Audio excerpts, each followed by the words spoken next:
Hello, franchise friends. It's Simon Wise here. Very nice to see you. Welcome. I hope you're having a fantastic week so far. I know it's a bit chilly, but don't worry about that at all. We're here to warm you up with lots of brilliant franchising talk. Welcome to Franchise Talk Live. This is an event which is organised by the Franchising Hall of Fame, which recognises people that have made a significant contribution to UK franchising organisations. And the programs really feature individuals that have been very successful in franchising. And what it's all about is we are here to share know-how, resources, knowledge, identify new programs that will really help franchisors grow their business going forward, all in support of good ethical franchising. So we are live. So if the doorbell goes and it's the Amazon man, as it usually is in my house, please don't worry about it. Go and answer the door. And also it's very interactive as well. So if you want to ask any questions at any time, please do just put them in the chat and we will address them for you. So to really get the ball rolling, I want to introduce a couple of people to you who exemplify everything that the Franchise Hall of Fame is all about, really. People that have been successful in franchising and are very, very willing, open and able to share their experiences with other franchisors and help them make a real difference to their business. And today is no exception. We have two great examples of franchise professionals. We have Julie Waits from the Franchise Company and Rachel Ray, who was the founder of Bright and Beautiful, I'm sure you'll remember, and now has her own consultancy business called Chroma. Is that right? It's Chroma, isn't it? Chromia Group, Chromia Collective. Brilliant. Excellent. Okay, so let me just start, get the ball rolling by saying, Rachel, what are you famous for? Well, thanks for inviting us on this great opportunity to have a good chat about franchising. What am I famous for? Well, I don't know about fame, but let's say I'm famous for founding Bright and Beautiful and scaling it from zero to national coverage, multi-million turnover, and exiting that business. I sold it to the Neighbourly Group after 8 years of franchising. So prior to that, I was a business consultant. So I did have experience of how to grow businesses. And then when I became a franchisor, although we offered a very practical local service because it was housekeeping, domestic cleaning, when I then came to franchise, I knew about business. So grew it and exited for a life-changing amount, which was really exciting. And then spent a few years doing our daughters were teenagers then, so we did quite a lot of travel. I went to 12 different countries. And then, do you know what? I got a little bit bored, true confessions. And I did a master's in leadership and ethical business leadership, and then started Chromia Group to help other business owners grow in a way that still protects their self, their ethics, their purpose. So I always say, grow your business without losing your soul. That's what I'm passionate about. And do you enjoy that as well? I really do love it. So some of my clients are franchisors. Many are entrepreneurs with local growing businesses, quite a lot of different sectors, and love it because so often a business owner is drowning. They're victims of their own success. There's lots of things going on and then they start to lose perspective. And I like to help them realign their strategy with an end in mind, as I've had. It might be 10 years away. It might be, but at some point, your business becomes a legacy that you either sell or pass on. So I love helping them do that. Yeah, good. Be they a franchisor or an individual entrepreneur. Brilliant. And so when you started your business, your franchise, you always had the exit in mind, I guess. That was always part of the strategy.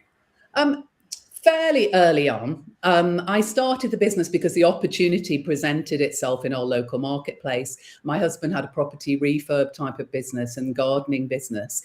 And one of his clients said, "Do you offer cleaning services?" At the time, I was a business consultant. So we were entrepreneurial. So I went round to this house, and inside I was just thinking, well, what housekeeping service would I want? I wanted it to be floor to ceiling and transformational and organized and laundry and ironing. And I really was into that service. So that's how it started, very practically. But I soon saw that there was a gap for that type of business that did things really well and that looked after the team, which was a passion of mine, that people were employed properly. So that's when I started to get the end in mind, to go, this is a viable business concept, proved it locally, and then franchised and that long-term exit. Excellent. And franchising was a very important part of that success, which is why you're here today, really, isn't it? And we can share and impart the real life experiences of a franchisor, not stuff that comes from a textbook, but genuinely, commercially intelligent business advice for people that are looking to scale a franchise and to know what's around the corner, because I think that's the most important thing in franchising. Thank you for that, Rachel. And Julie, I've known you for many, many years. You are definitely one of my go-to people in the franchise industry. Tell us a little bit about yourself and how long you've been involved in the industry. Okay, so thank you, Sam. Thank you for that. So I came into franchising literally 21 years old, left university, didn't know what to do. So a job advertised, which ultimately ended up being as part of the Print Group, and stumbled into franchising as a very junior, lowly, run-around member of that particular brand. During that time, the Print Group were founding member of the British Franchise Association. They were gearing up for a stock market flotation. I think they were the first UK franchise brand to actually float, and they floated with a valuation of about 10.5 million. And I was literally, run around my area, my region of looking after was from Aberdeen down to Bournemouth. So I got very well accustomed with motorway services stations and running around. And yeah, it was a great time for learning about franchising, and a whole host of really good things about what to do, and also realistically sitting and observing things, maybe not what not to do, but at the time were done with the best intentions. But maybe 6 months, 9 months down the line, it transpired it wasn't a great idea, basically. Yeah. So I learned a boatload about franchising, working, with Print, with some really, really, really good people as part of that. And then I had the opportunity to move into the telecom sector. At the time, the telecoms market was in the early stage of liberalisation, so it was new, fast-growing, innovative, and again, worked with a group of people and ultimately developed the franchise system and took the brand from a small network of retail outlets in the northeast of England. We had 3 shops when I joined, to 41 when I left.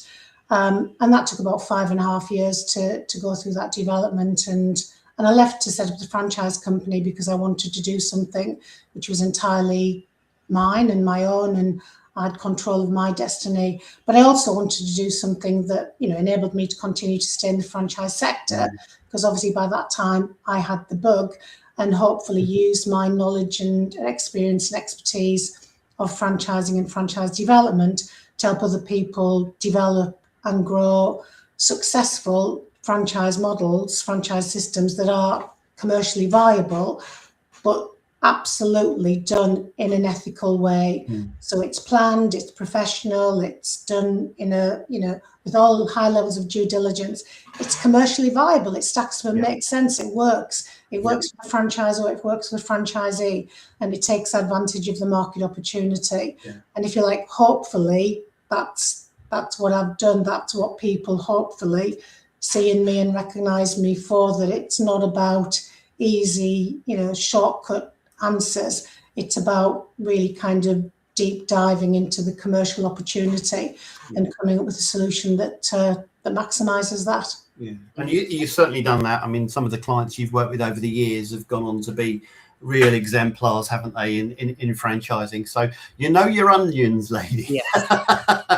which was my franchise consultant when I started off. Of course. So there you go, the proof of the pudding. My go-to, amazing, and I called her a number of times over the years, going, brilliant. This? Okay, look, we all love franchising. You know, I'm a franchising nerd. You get that from some of the questions I'm going to ask you. But it's a fantastic industry, but it is fraught with potholes and minefields unless you do it properly. And this is what we're really here all about today, is to just to impart some of the wisdom again from people that have been there, seen there, and done it and been successful, and can really help people on their journey. But we'll talk about the program that you guys have put together, because I think it's fascinating. It really, for me, as I said, I get to see a lot of things that are happening in franchising. It really touches upon some of the real deep dive concerns that franchisors have, and some of the things that you talk about are really very, very intelligently thought through, but ultimately help the franchisor scale their business to a point where they can exit it and realize their investment.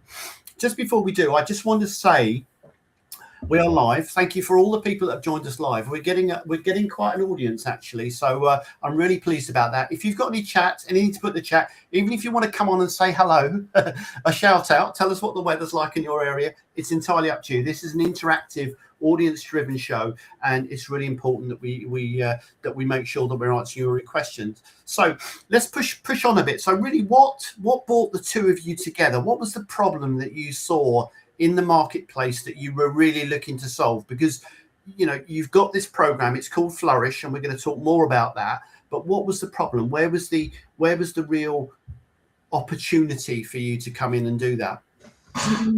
So I guess, you know, that's my fault, basically. Yes.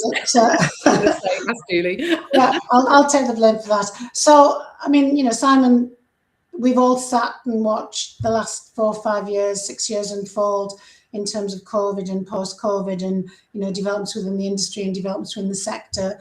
And we've got potential legislation on the horizon. There's a lot of stuff going on. There's a lot of change, and there's a lot of great support out there for existing franchisors in terms of, you know, helping people develop their management team and, you know, support from the BFA and attending events. But for me, there was some concern in terms of stuff that was happening within the sector, and to some degree, people, you know, looking at things that other people had done and developed, and then adapting and thinking it was going to work for them. And ultimately, you know, franchising is not a one-size-fits-all business model. It is about developing the overarching tools and techniques of franchising to really develop the franchise system that's right for you. It's right for you, it's right for your business, it's right for your business commercially, it reflects your values, your cultures, everything we've talked about. And I felt there was a need, struck an opportunity to provide some really good commercial guidance and support to franchisors out there who were doing it, you know, to a greater or lesser degree of success, and needed some additional expertise and support, you know, from you know, experienced people. And that's when I turned to Rachel, and I just basically rang and said, look, Rachel, you know, this is what I'm thinking. This is my idea. What do you think? Over to you, Rachel.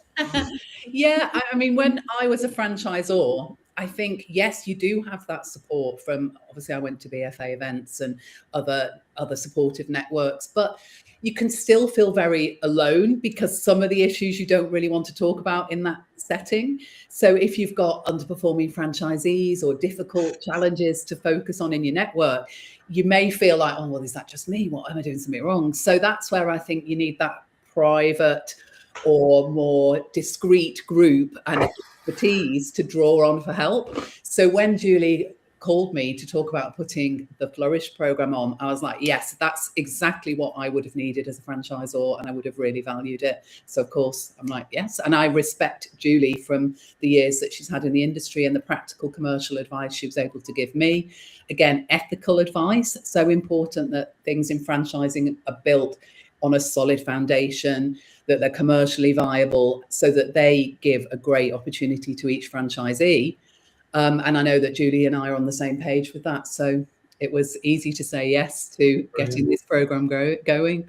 Yeah, Rachel was my go-to person to go to, Simon. You've just said, you know, very gracefully that in many ways I'm your go-to person, and to some degree, you know, you are in terms of the stuff that you do. Well, once I had this niggle, and it was a niggle that just kept coming back, and I thought, you know, who's my go-to person, and Rachel was Yeah. absolutely that go-to person to discuss this with and develop it with. Good stuff. Listen, we've got some fantastic, it's great to recognise lots of people that are joining us, superb. And I've got a great question here from Lee. Lee, thank you very much indeed for your question. W7 Hat, what do you feel are the biggest barriers to franchising and being successful? Wow, I mean, how much time have you got? But if you just took it as a as a quick reaction to that, what would you say? Well, the barriers to franchising in general would be public perception of what franchising is, because clearly that differs depending on how well informed somebody is. And I always maintained when I was growing Bright and Beautiful that I wanted my message about the business opportunity to be out in the broader world. I didn't just want to be on the franchise listing so that people had already thought, oh, franchising. I wanted to meet them through advertising, PR, where they were, and go, have you considered franchising? So I still think there's a way to go in terms of barriers to franchising. Yeah. What about you? Yeah, I think for me, in terms of being successful and talking to a lot of potential franchisors and talking to a lot of existing franchisors, it's actually knowing and recognizing what good looks like. And that's an easy answer to make, but behind that there's a huge amount of understanding, knowledge, depth, what good looks like for the franchisor, what good looks like for the franchisee, that balance of that relationship, that creation of the interdependency of that relationship, but not creating dependency up there. And it's about setting that kind of commercial model in the beginning that is going to work for both parties, and then managing that model and that network through a series of transitions and growth and change of needs and change of expectations, and having an understanding right from the beginning, where that's going to go and how you're going to deal with it and how you're going to manage it, basically. And not looking at what other people might be doing in your sector and thinking, I've got to do what they're doing because they're in my sector. It's about really understanding what's right for your business in your sector and making sure that your franchise model is a reflection of your core business model, and that will enable you to grow successfully. Yeah. No, that's really great. I mean, and the question is about the big, and we've answered the question, but I mean, you broaden it out a bit. What are the barriers to success in franchising? Well, from a franchisor's point of view, you've got to, it's a method of expanding a proven concept. It's not about, you can't do it on the back of a fag packet. You've got to do your financial modeling, as you said, but more importantly, you've got to have the money to do it. You've got to have the capital and the reserves to be able to do it.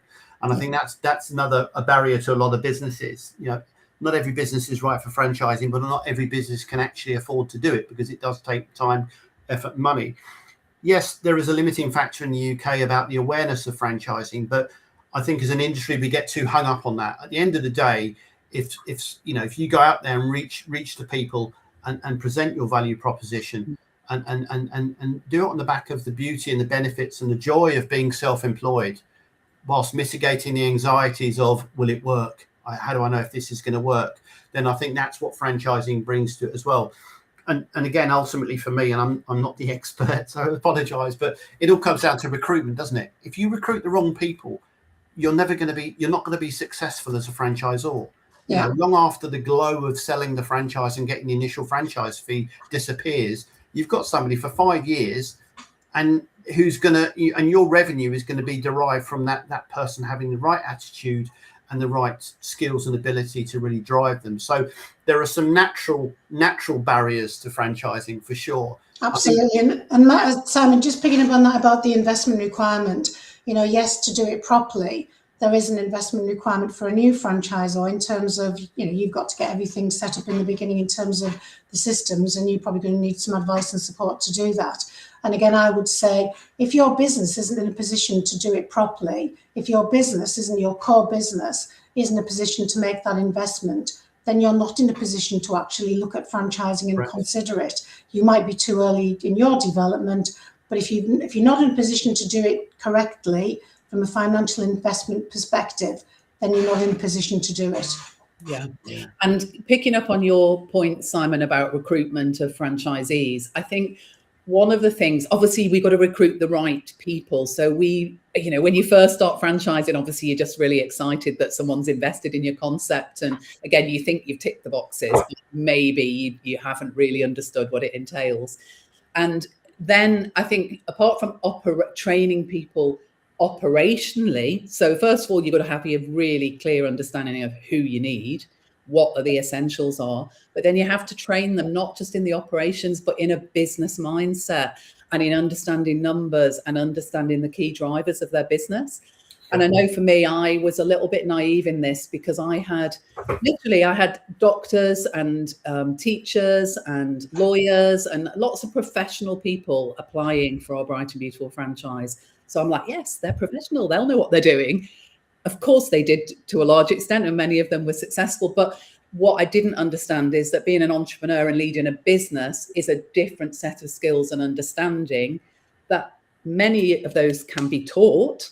There are some essential requirements, and then you need to teach business mindset and business skills as well as your operational. Absolutely.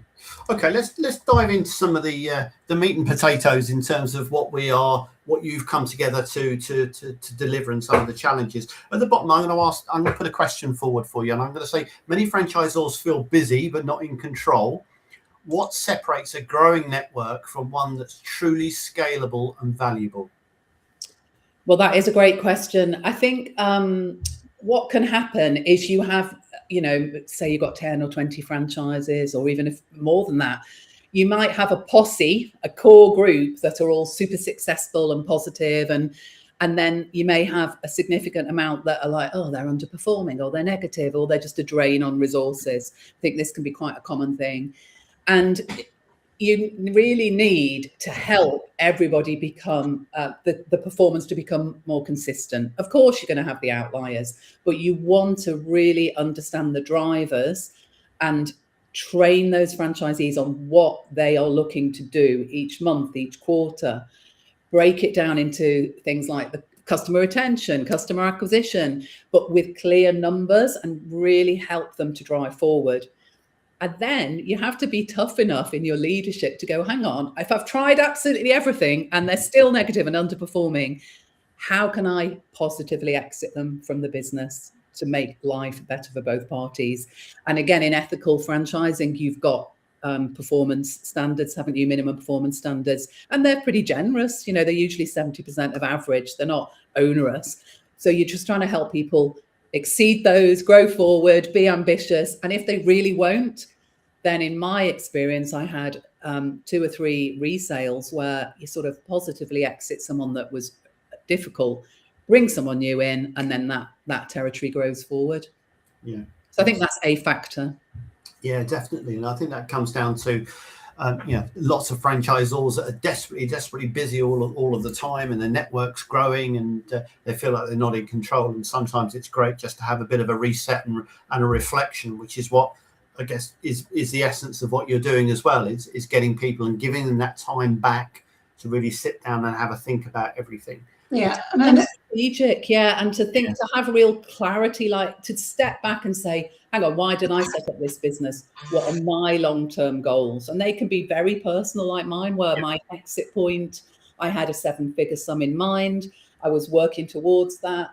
Again, it's having that clarity to go, okay, what do I need to get in place? How can I take the franchisees on the same journey? They are in business for themselves. What's their potential exit point? There's usually a 5-year, 10-year agreement. Will they renew? If so, again, where, take them towards that. What end value could they achieve? But along the way, what are some of the personal things they want to do in their lives? Is it holidays? Is it sending their kids to certain schools? Help align their business growth with their personal motivations, for me, is quite key. And what was your relationship like with your franchisees? Were they your buddies? Are these people that you'd invite to your wedding or your divorce party or whatever? Or was it strictly a business-to-business relationship? I think it's certainly the early days. You start off, it's a smaller, closer-knit group, isn't it? And I definitely value those people. And for some, they became, there's a closer relationship. But on the whole, no, it's a very friendly business relationship. Yeah. So I think it's important. Yes, you can be warm and friendly, but at the end of the day, you're the leader and you're trying to set an example and you're trying to bring people forward and keep respect. You certainly, that part of leadership is, that motivation, positive culture. We always made our conferences and things fun, enthusiasm, motivation, but you also have to be a leader that's prepared to say, no, that's unacceptable. Yeah. Sometimes terminate franchises, but certainly protect the brand. So I think you have to err on the side of leadership with a bit of friendship with it. Good. Yeah. And I think the only point I'd really like to add to that, in terms of really the key part of this question to me, is the difference between interdependency and dependency. That a successful franchise network stock relationship is based upon interdependency. The franchisor needs the franchisees need the franchisor, but it's not about creating a relationship on dependency. And that's when franchisors can take on too much. They try to do too much from an operational point of view, and they get to a stage where, from a resource perspective, they're running out of time, they're running out of people, and therefore they're not in a position to scale because they can't see themselves taking on any more franchisees because they're running around looking after the ones that they've got. No, I got that. That's brilliant. Okay, let's push it along a little bit here. And I mean, from your own experience, I guess, and franchising's all about, whether you're a franchisee or even a franchisor, it's all about learning from your own experiences and some of the schools of hard knocks. And any franchisee that's buying into a business will have known that the franchisor has gone through that roller coaster ride. But from your own experiences, what hard-won lessons does what you've created flourish? Does it help franchisors shortcut? Where are the roadmaps in what you're doing for franchisors? Well, if I jump in on that one, Sam, to begin with, I think that at every stage of the development of a franchise system and network, there are some, really key opportunities for franchisors to get it right. And then there are some areas where, if you don't get it right, you're going to get it wrong. And certainly from our point of view, in terms of the Flourish program, it is all about hopefully helping the people who come on board and work with us to maximise the opportunities at every stage and to minimise and avoid the mistakes. And one of the, a great example of that from my point of view is about the induction training. So we've talked about recruiting the right people, and that's an absolute, requirement to success.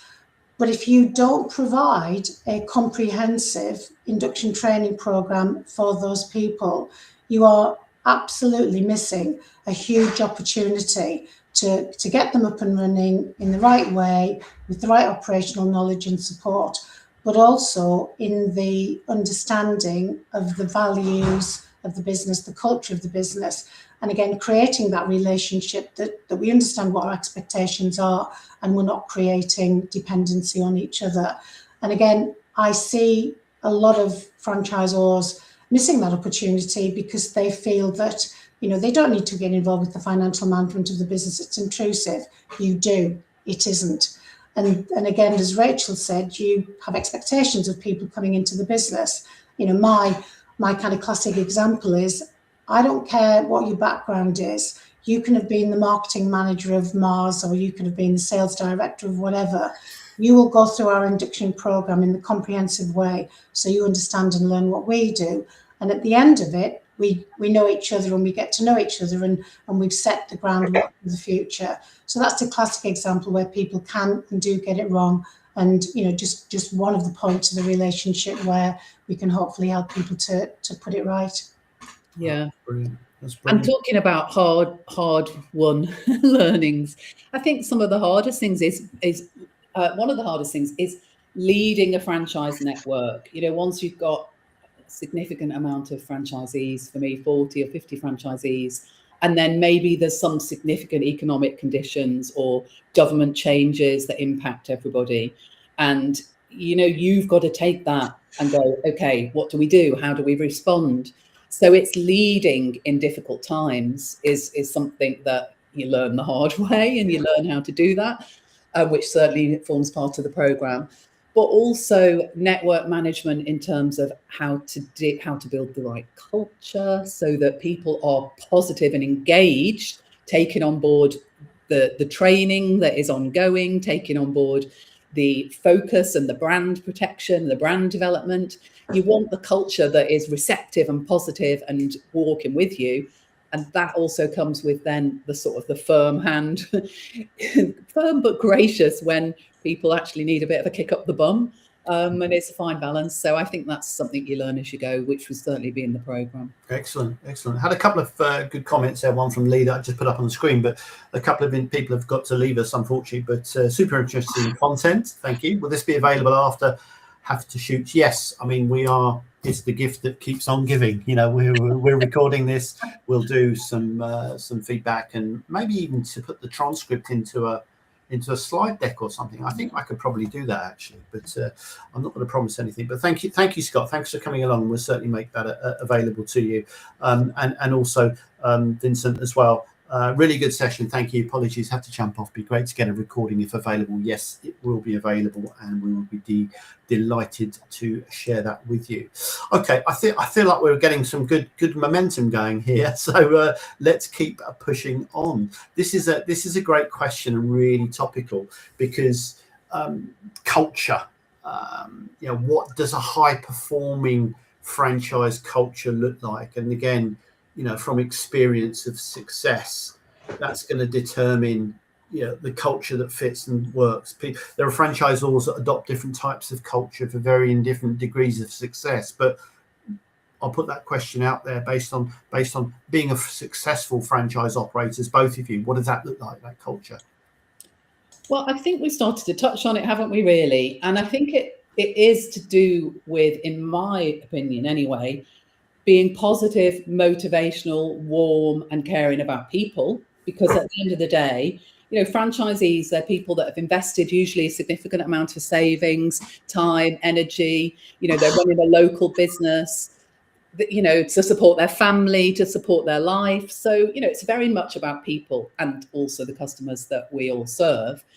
So that really is important that people are cared for, but you don't want to veer so much on being like you were saying, you're so friendly and easygoing that actually there's nothing commercial going on and people aren't successful, because at the end of the day, they're not going to, franchisees aren't happy if they're not making money and achieving their goals, because that's why we're in business. It's not a social club, is it? However, you're helping them grow commercially. And then let's have fun, make sure conferences and even webinars, people want to attend them because they're enjoyable. Create, it's like co-opetition, isn't it? I do think this is one of the great things about franchising. We are in it together. We're not technically competing because we're all in our own territories, but you can have some friendly rivalry, and people do that through leaderboards or awards. We didn't really particularly do a leaderboard when I was leading Bright and Beautiful, but we do a lot of celebrations and awards and congratulations and celebration of news and new team members and milestones. And so we've got that supportive but commercial culture. Excellent. Okay, brilliant. Let's push it on. Here's an interesting one. Again, it's very true in franchising. Many franchisors stall at the 10 to 20 franchisees. The first 10 are usually through organic, who etc., and then you get that sort of beyond that figure. It becomes a real grind and a real effort. Like driving up a hill with a worn out clutch in your car. It doesn't matter how hard you push the accelerator pedal down, you're not getting any further and you're not making progress. So why do you think that is, and what's in place to help people get through that without burning out? Because that's the key thing, isn't it? Really, it's to maintain your sanity, but also you don't want to burn out as well. You are the person that people are looking towards to guide them, and you're the reason that people bought into the business. So what would you say to that? I think for me, interestingly, that links in directly to some of the points that Lee's been making in the chat box in terms of continued development and skill support as franchisees change and grow. So, we've all heard of the franchisee life cycle and the fact that franchisees' needs change as they move through that life cycle. And And certainly from the first 6 months, whatever it is, the focus and support that franchisees, the focus of the support that franchisees need is very operational. So whatever the business is, it's about focusing on the day-to-day operations of that business and not just thinking, oh, they've been through the induction training program now, they know it all. It doesn't happen like that. Obviously, people learn in different ways. They've touched on everything, hopefully, in the induction training. But the first 6 months is very much about the reinforcement and the continued operational training that they were given during the induction training. But when they get to a period of time, whether it's 6 months time or 12 months, whatever, they don't need you to continue to, if you like, help them, support them on a day-to-day basis to run the business. What they need support developing the business, growing the business, and moving the business on. And that's where the success comes from for the franchisor and the franchisee. Yeah. And again, the best method of supporting a franchisee is making sure that they know that you've bought into them and their business success. And anything and everything that you want a franchisee to do, if you like, for the benefit of the business as a whole, they absolutely need to understand the benefit of that to them. So if you walk into a franchisee's business or ring them and say, just do this, it ain't going to happen, basically. They've got to understand, they've got to see the benefits, the commercial benefits for them, for their business and the organisation. And they've got to trust you. And ultimately, that goes back to developing this relationship of mutual respect. I will only ask you to do something if this is the benefit for the greater good and for your business as well. I won't ask you to spend your time doing, pointless, endless data provision that's of no benefit to anyone. So it's really getting that buy-in and then recognising that their needs are going to change as they continue through the franchise, growth and providing support that's in line with their needs. And if that doesn't happen, everyone gets dissatisfied, franchisees become disenchanted, they start to get a bit moody, and then they'll start to talk together to each other because, you're not moving on, you're not meeting their needs, and then you get dissatisfaction, and franchisors and franchisees end up, in a burnout situation, basically. Yeah, it can be a very stressful journey for a franchisor, isn't it? I mean, it's quite a unique position. Obviously, you came into franchising being the entrepreneur, the founder that built this business that has then been replicated. And now you're changing into that person that is responsible for making sure that all of your franchisees are successful. And that's quite a challenge, isn't it? That's quite a mindset shift, I guess. Yeah. And I guess it's important to have the decent people around you as well that can help you on that journey. But because if for me, because I was a business consultant before, then in a way I fell into the role of leading and consulting to help businesses grow. Which were not franchisees. If you don't have that skill, then it's important to bring a good team in, somebody that's your business, your franchise development director or manager that does have that skill. Yeah. But also, I think picking up on what you said, Simon, in terms of why we stall potentially at 10 or 20, is you are wearing a number of hats, aren't you? You're this leader, coach, consultant, developer of your network, which is what Julie's just been talking about. You're also marketing that brand and the actual services that you're offering to your clients, but also you are marketing the franchise opportunity. And this is a whole new area, isn't it? And like you said, if your first few have come a little bit through networks, you then have to really really drive that marketing process to attract franchise leads, franchise inquiries.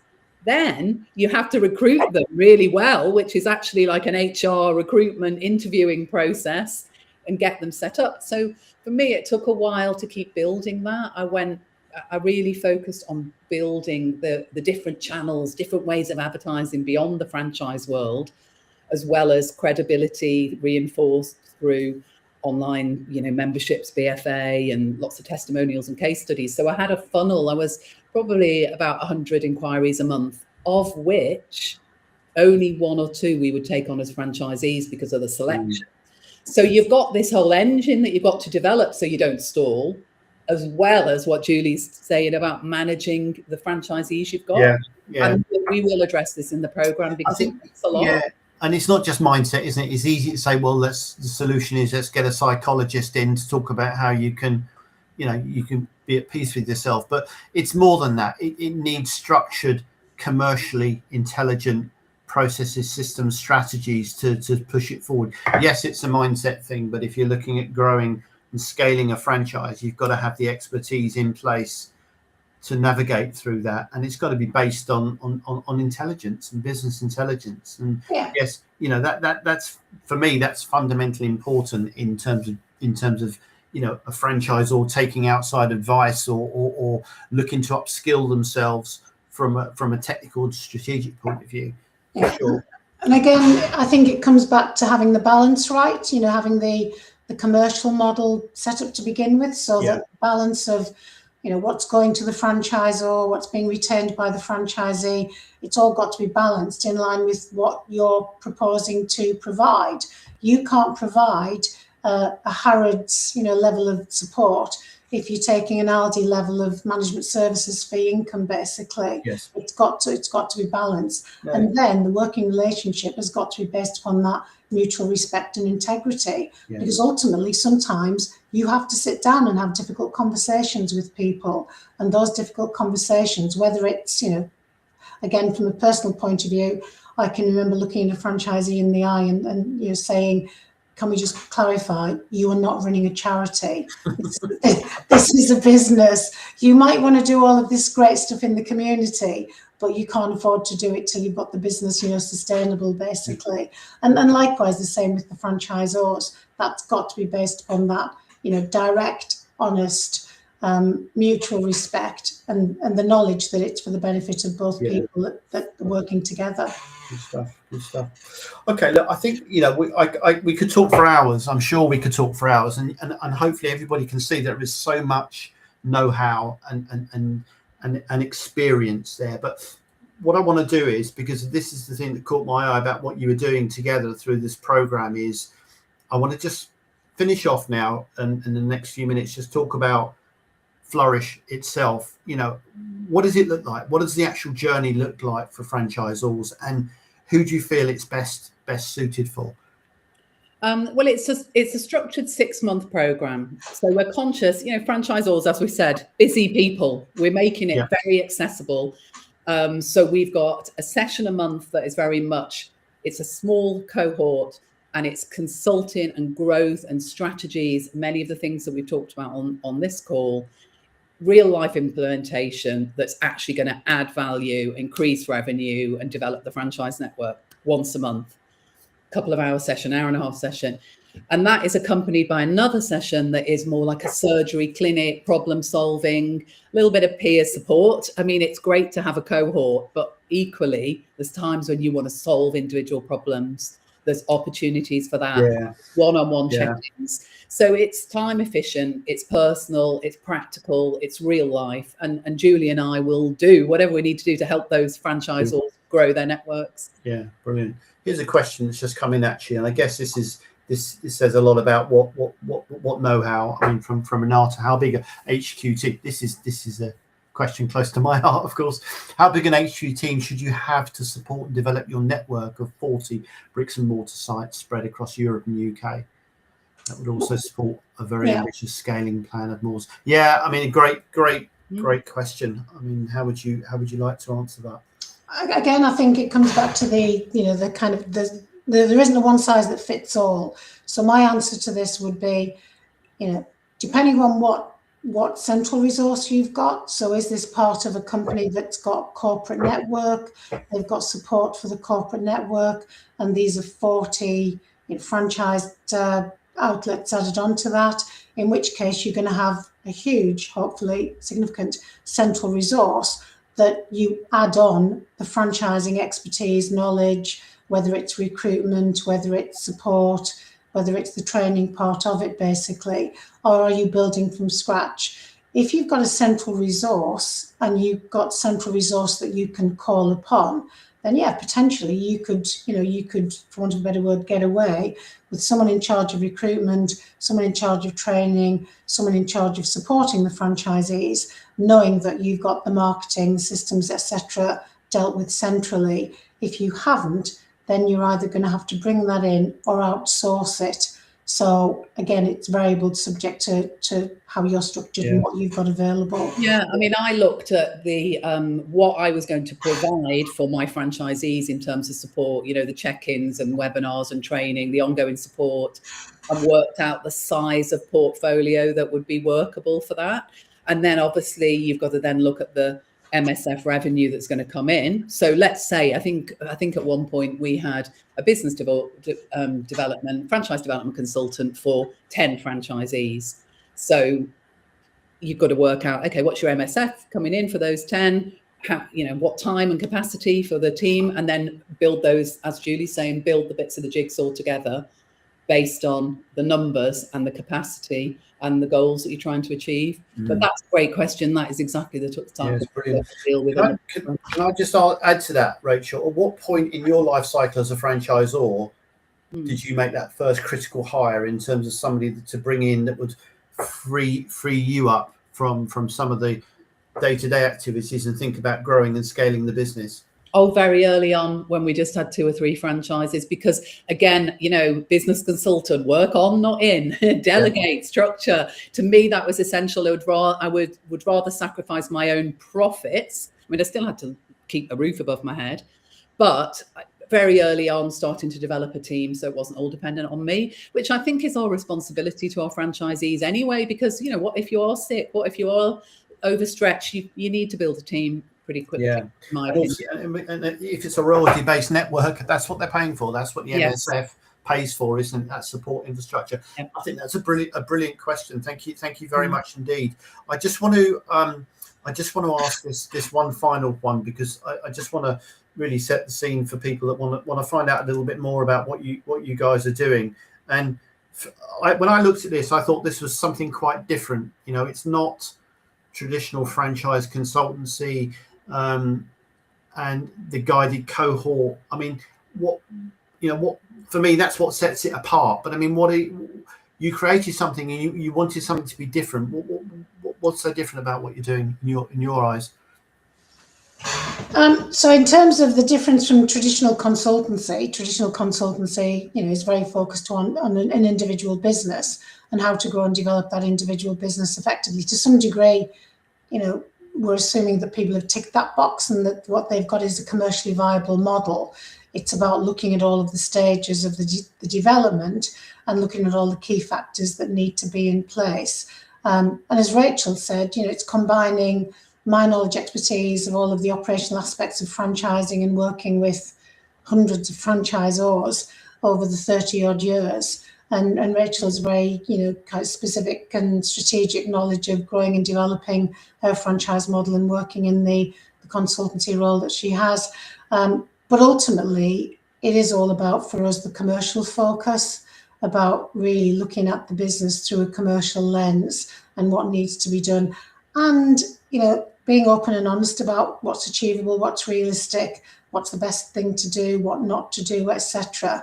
And I always look at anything that I'm involved in. You know, Renata's put a question on about her particular business. We're doing a session on the 21st. Come on the 21st, we'll talk about, you know, your business then. I always look at anything I'm involved with through the lens of what would I do if this was my business? If I was in the hot seat, if I was in the franchise, or, you know, if I owned it, my investment, what would I do? Because I think that's the best advice that we can give. Yeah. And you know, Rachel, likewise, you know, we look at it with that level of hopefully integrity, but knowledge based on real commercial practice. Definitely. I would say it's about having a no nonsense approach, as in we've done it, it's real life, where, you know, this is working. This is not theoretical coach speak, you know, it's not consultant speak that's not actually done it. So it's real no nonsense. And it's also empathetic. Having done it and grown businesses, you actually empathize with the real challenges.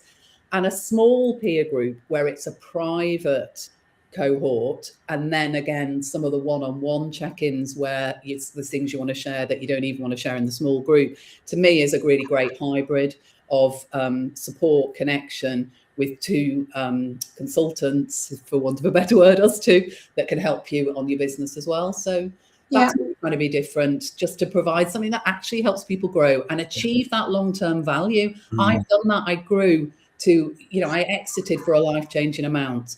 At different points on the journey, there was no way I thought I could do that. I started the business actually in 60 grand of debt right at the beginning. So I went not even from zero, I went from minus.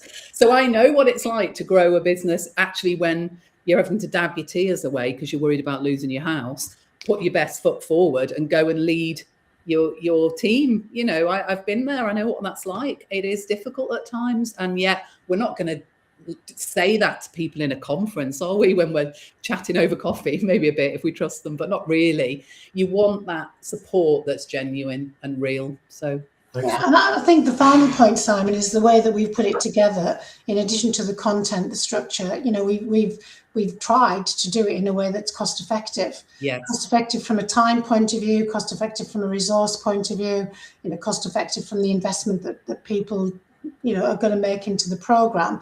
And realistically, for the investment into the program, a single piece of advice, a single change in the business will recuperate that investment. So we've tried to do it.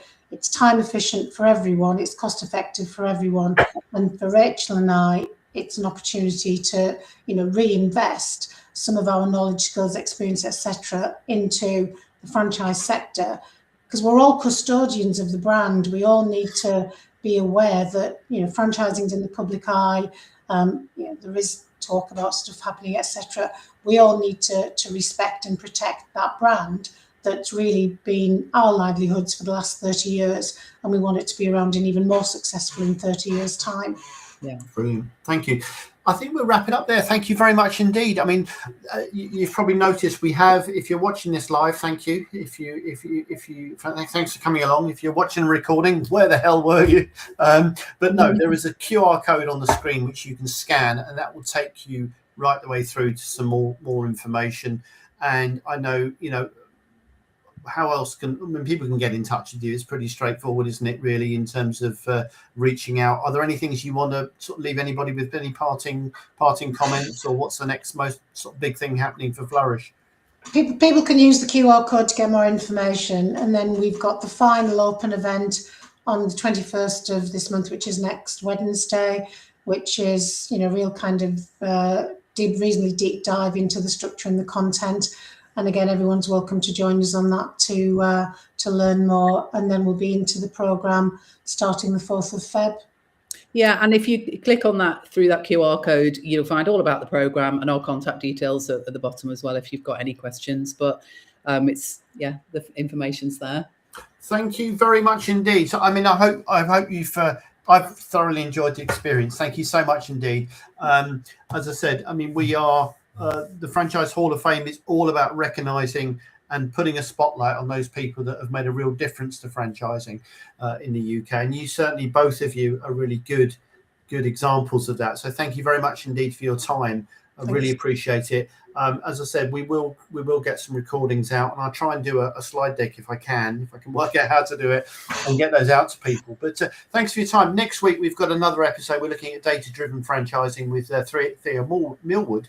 So please join us again then. But until then, have a fantastic rest of the week, and we'll see you soon. Take care. Bye-bye. Thanks, Simon. Thank you.